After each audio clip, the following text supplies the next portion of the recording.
Hey there. Okay, so today I'm going to be talking about keeping your marriage healthy when you're a parent. So I see this all over social media, these constant discussions about what happens in your marriage when you have kids and when you're busy and when you're busy as a family, right? And how it can start to feel like your partner is your roommate. Or it can start to feel like there's a lot of resentment because of a mismatch in effort, especially in household responsibilities. And it's really, really important to be very intentional about keeping that marriage healthy. It is not just going to stay healthy. Mm-mm. No, especially not after you have kids or after you have some big stressful event. It is very much something that we need to intentionally work on.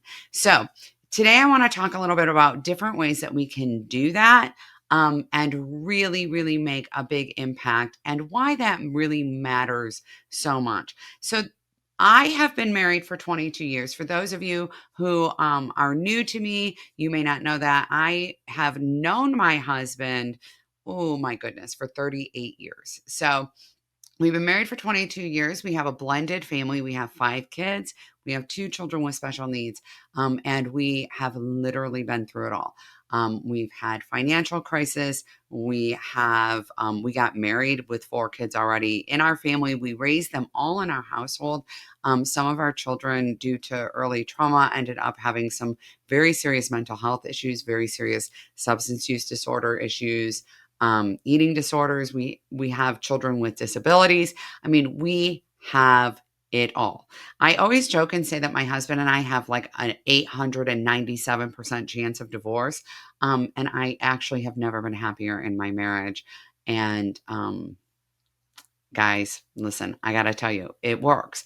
Um, so I wanted to share a little bit about how we've made this happen, right? How in all of that chaos, how in all of that turmoil, we have actually kept it together. How we have made this work in our lives. And so I just want to give you a few tips. And obviously, I know that a lot of you have already heard things like, oh, it's all about communication and things like that. And yes, it is. Communication is important. And I am in no way poo pooing that idea. But what I'd like to actually do is share some tactical, tangible things that you can do in your life because it's great to be like, yeah, we need to communicate, but at the same time, you're busy and you can't make your partner just talk to you. And right. And so, if you are actually looking for ways to create deeper connection or deeper intimacy, somebody saying just communicate better. I mean, it just doesn't really necessarily work that way. So I'm going to tell you what's worked for us and what I've seen work in other people's marriages as well. So first of all, it is a priority for my husband and I that we are best friends. So we are consistently nurturing our friendship with one another. We treat each other like friends and we treat each other like friends, I would say, actually, first. It is the most important thing as the foundation of our marriage because with that friendship comes a tremendous amount of respect and trust and consideration, right? So sometimes we can feel like our husband or our partner is not engaging or nurturing. Sometimes we can feel a little fade in the chemical connection in the relationship, especially after having children and being exhausted. And so we feel some changes in maybe the physical intimacy parts of our relationship, and we need time to move through that. The thing that actually allows you to do that, and by the way, to have great communication, is being really great friends, right? Because it's easier to say things to your friend like, I'm just feeling really insecure about my body, or I just am not, I'm too tired for intimacy, for physical intimacy. It's easier to say that to your friend than it is to potentially say that to your partner. It feels a little bit safer and a little bit simpler. And so, really keeping that friendship alive has been very important to us. How do we keep the friendship alive? We laugh together. We spend a lot of time just talking to each other about various different things like, this is how I see things, this is how you see things. So we really emphasize or lean into the things that you would do with a friend, right? You would text your friend and be like, oh my gosh, I just saw the funniest thing on TV. Or you would, right? These are the kinds of things that we do. In addition to that, we make sure and have always made sure that we spend at least 10 to 15 minutes a day alone together. I know that that sounds impossible, but alone together and not talking about our kids or our house. Having a little bit of time to just talk about, where are you in life? What do you want to do? What are our big dreams together? Right? This is a big deal for us. It allows us to really remember the connection that we have with one another outside of our parenting roles or our provider roles or our other household roles. And that allows for more freedom and different types of communication. So, because we do that, my husband tends to know when I'm stretched a little too thin, and I tend to know when he's stretched a little too thin. And it enables us to help troubleshoot when either of us has too much on our plates, right? Because I can be like, wow, I know my husband's been really stressed about what's going on with his dad health wise. And because we're talking about that, right? I know that. And so it would probably alleviate some of that stress if maybe I helped out with some of the things he usually does, and vice versa. So we tend to do that a lot. And that connection, that time with just talking about that matters. Then, in addition to that, we also spend a decent amount of time communicating about what matters for our family. This is really very, very important because one of the things that can quickly unravel a marriage is feeling like you're not partners. Okay. Partly because my husband's my best friend. He is my partner. He is my partner in life. He's my partner in all of it, right? So if something's going on with my family and my husband, or with my husband's family and me, okay, one is his family is for him to deal with. My family is for me to deal with. That we try to do that as much as possible because his family will get over it if he says something, but it could create permanent tension if I do. So, as much as we can, obviously, barring having to step in because there's a serious boundary violation, he addresses things with his family. I address things with mine. Um, but in the moment, even if I don't agree, okay, I'll have his back. He would have to do something pretty heinous for that not to happen, and vice versa. And neither of us would ever do that because we respect each other. In the moment, we have each other's backs with our kids, with our families, with everyone. And every person who knows us will tell you that. Every person who knows us would tell you that that public facing, we are always on each other's sides. Now, that doesn't mean that later I might not say to my husband, hey, yeah, I had your back in that moment, but that really wasn't cool. And it's very important to me that you circle back and apologize to my sister because while you were right about this thing, you handled it really not cool. Right. So it's important that we can regroup and talk about it. He does not think that just because I backed him up in that moment, that I 100% agree with him and vice versa. That was a big deal with our kids. That was really important for us with our kids that we didn't undermine each other. Because of this, our kids actually had a really very secure foundation because there were clear and clearly communicated expectations and boundaries and guidelines. And it wasn't like I have to remember which parent is okay with this and which parent's okay with that. That is a thing that happens sometimes in families. Coming from a family where my parents were very in opposition to each other, that's really stressful for the kid. Okay. That is not like, oh, yay, I can get away with more. That's actually really stressful because when that happens, you actually also start to wonder if your parents can agree about how to take care of things if something goes wrong, right? And that actually feels very unsafe. So, presenting that unified front is really, really important and does a lot for both people feeling seen and respected. You will not always agree. I'm just saying that you will not always agree, but respecting it matters. Okay. The next thing I want to talk about, and this one's really hard, is preferring one another. Um, I know that it can feel like you're being too tapped out and your partner is not giving you enough. Unfortunately, we can only control ourselves, or maybe fortunately, we can't control our partners. So, one of the best things that we can do is, whenever possible, focus more on nurturing in rather than what we're getting, and recognize the things that you appreciate. When we express gratitude, we encourage the other person to do that thing more. There's been a lot of psychological, scientific study around what people most respond to. And the thing that changes behavior most frequently is inconsistent positive reinforcement. And that means that if you catch your significant other, catch them, or your kids doing something that pleases you, expressing that very clearly and very specifically makes it much more likely that things like that will happen more frequently. And I always joke about this because my husband and I have been married for 22 years, and there are things that to this day he still does. Because early in our relationship, I was like, wow, that's really so nice and thoughtful that you do that. And here's why I appreciate it. For example, my husband, I use his chapstick sometimes, and when I do, he always rolls it up so that the plastic doesn't scratch my lip.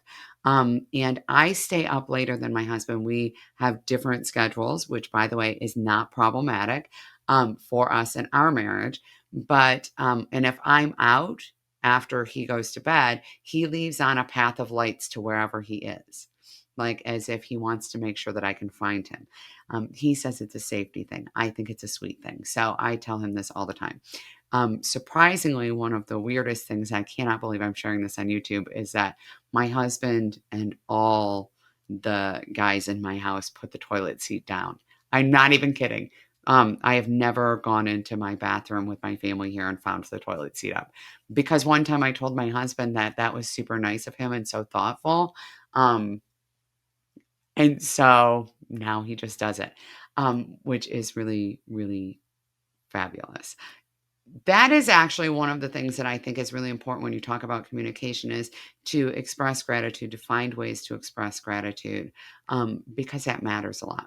Now, expressing gratitude can be different and variant based on a person's love language. And you may have heard of love languages. If you haven't, I'd be surprised. There's a book, it's by, I want to say, Gary Chapman, called The Five Love Languages. And this actually really helps with expressing gratitude a lot. I'm sure no one is surprised to hear that I am a words of affirmation person. My husband, though, is a touch person. So it's much more meaningful to my husband if I go up to him and I hug him and I say, thank you so much for leaving those lights on for me. Right?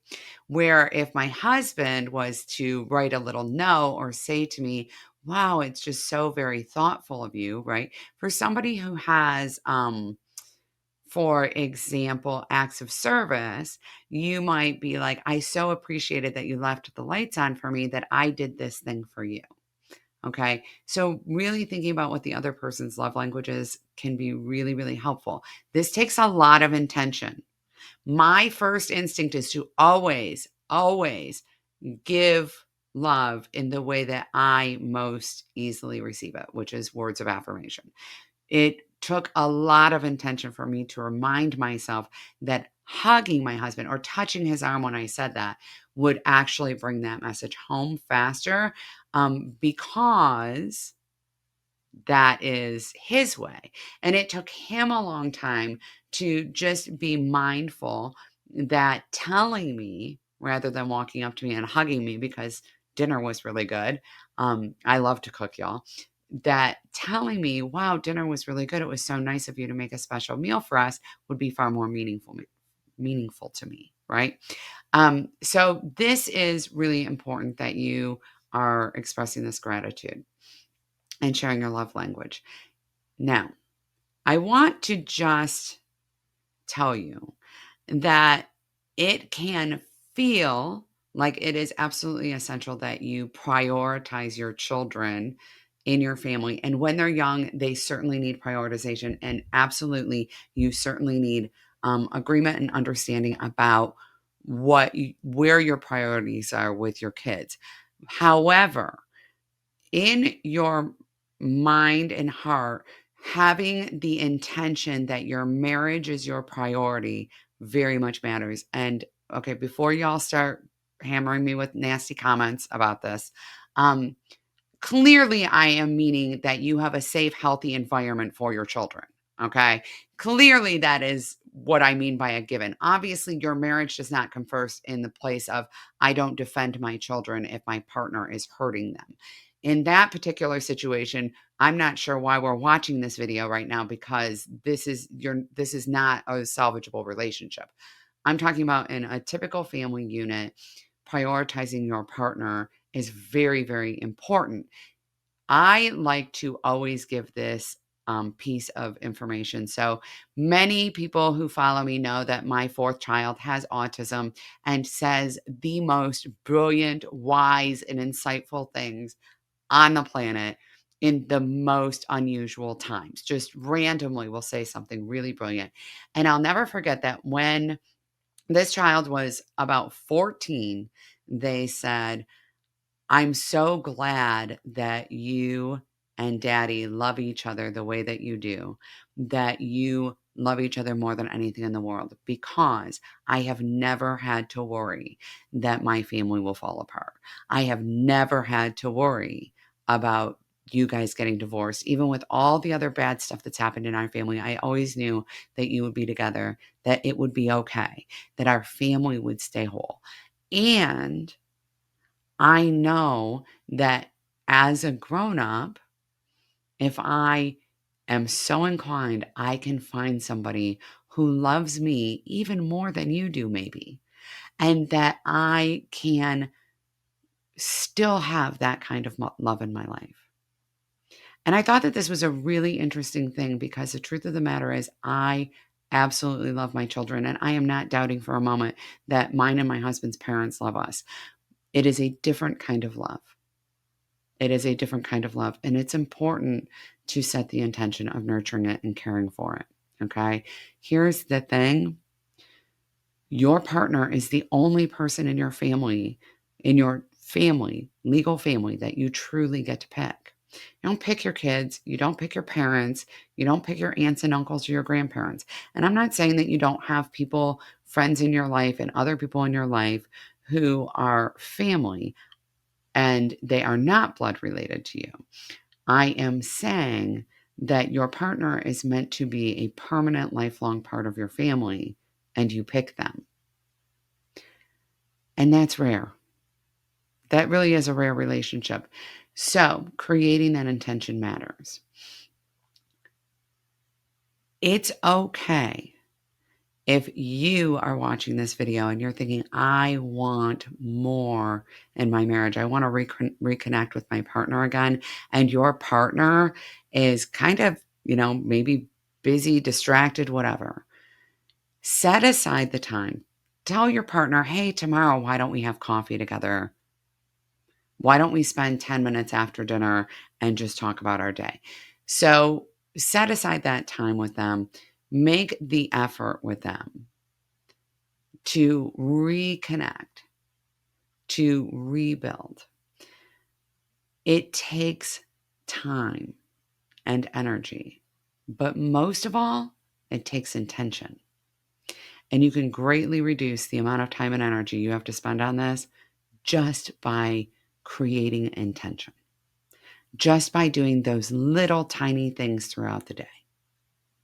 It makes all the difference in the world. It matters so, so much.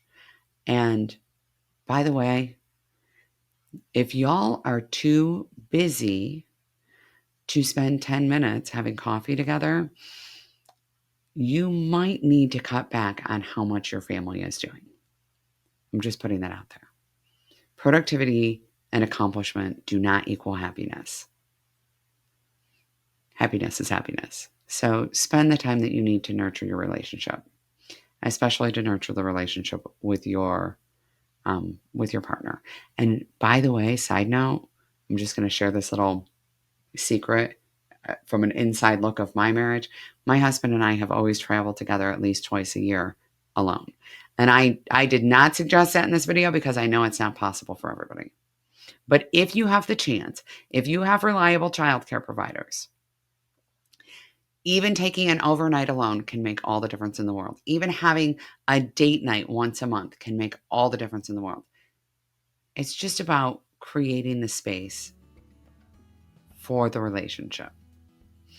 All right, I will see you in the next round. Y'all, if you have any questions or comments that you are like, I really would love for you to share more about that, be sure to just leave it in the comments below. In addition, don't forget to subscribe. I'm always sharing ways to make your life easier, to make your relationships better, to accomplish your goals, and to decrease all that overwhelm and stress that you may be facing now.